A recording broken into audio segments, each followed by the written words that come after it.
آج بات کرتے ہیں درلش ارطغرل کی 5ویں قسط کی، اور میں آپ کو بتا دوں یہ قسط کوئی عام کہانی نہیں ہے۔ اس میں سیاست کا دباؤ ہے، قبائلے کی بقا کی جدوجہد ہے، اندرونی سازشیں ہیں اور ایک ایسی شدید رسوائی ہے جس نے سب کو ہلا کر رکھ دیا۔ ہم اس تجزیے میں اس کثیر الجہاد داستان کی ہر پرت کو کھولیں گے تاکہ پتہ چل سکے کہ واقعی پردے کے پیچھے چل کیا رہا ہے۔ ٹھیک ہے، چلیے سیدھا اس زوردار اوپننگ پر آتے ہیں۔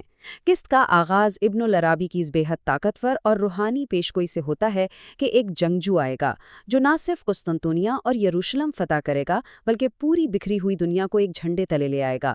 ذرا سوچیں، یہ دعویٰ آسمان جتنا بلند ہے۔ یہ الفاظ آنے والے واقعات کے لیے ایک زبردست بنیاد فراہم کرتے ہیں۔ لیکن ذرا زمین پر اتر کر حقیقت دیکھیں۔ پچھلی روحانی پیشگوئی اور زمینی حالات میں زمین آسمان کا فرق ہے۔ پھیلتی ہوئی قحط سالی، منگولوں کا خوف، صلیبیوں کا خطرہ اور اوپر سے خوارزم شاہ اور سلجک کے ابھرتے ہوئے تصادم، اور ان سب کے بیچ اوہز قبیلے اپنی ہی چھوٹی چھوٹی لڑائیوں میں الجھے ہوئے ہیں۔ یہ وہ سخت تہین اور تباہ کن ماحول ہے جہاں سے اس موجودہ جنگجو کو ابھرنا ہے۔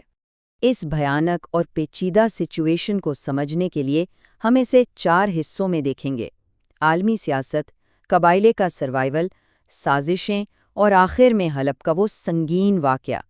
تو سب سے پہلے بات کرتے ہیں اس خطرناک سیاسی گھیرے کی جس میں کئی قبیلہ بری طرح پھنسا ہوا ہے۔ حلب کے امیر کی یہ مثال اس وقت کی پوری سیاسی کشمکش کو بالکل ٹھیک سمیٹ لیتی ہے۔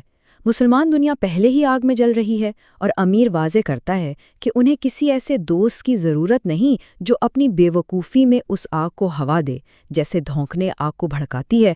انہیں پانی کی بالٹی چاہیے۔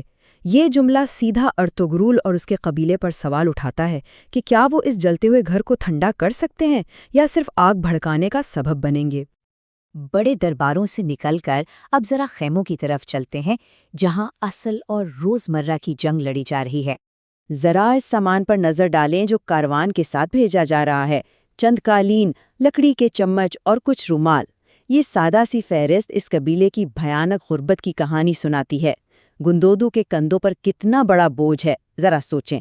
اگر یہ چھوٹا سا کارواں منزل تک نہیں پہنچتا اور بکا نہیں تو برف باری شروع ہونے سے پہلے ہی قبیلہ بھوک سے مر جائے گا۔ خوفناک اقتصادی دباؤ لٹرلی ہر شخص کے چہرے پر لکھا ہے۔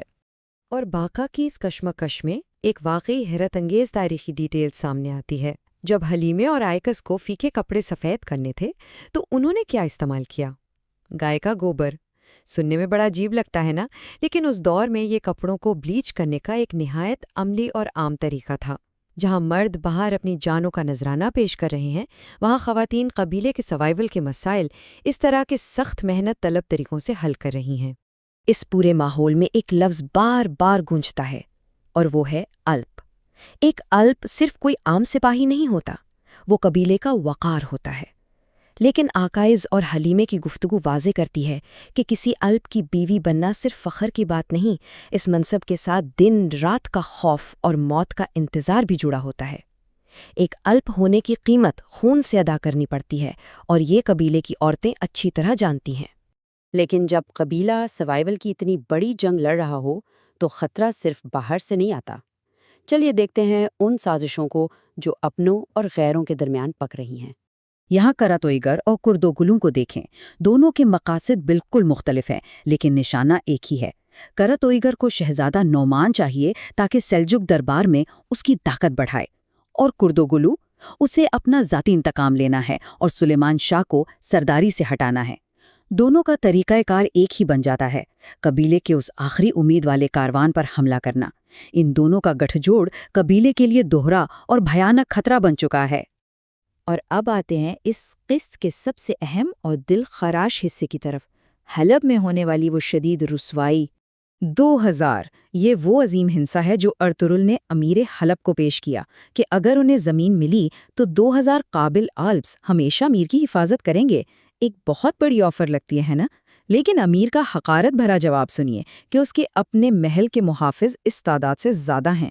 یہ لمحہ دکھاتا ہے کہ اس وقت کی عالمی سیاست میں کاری قبیلہ کتنا چھوٹا اور بے وقت سمجھا جاتا تھا۔ اس آفر کے ریجیکٹ ہونے کے بعد حالات مزاحیہ سے اچانک نہایت خوفناک ہو جاتے ہیں۔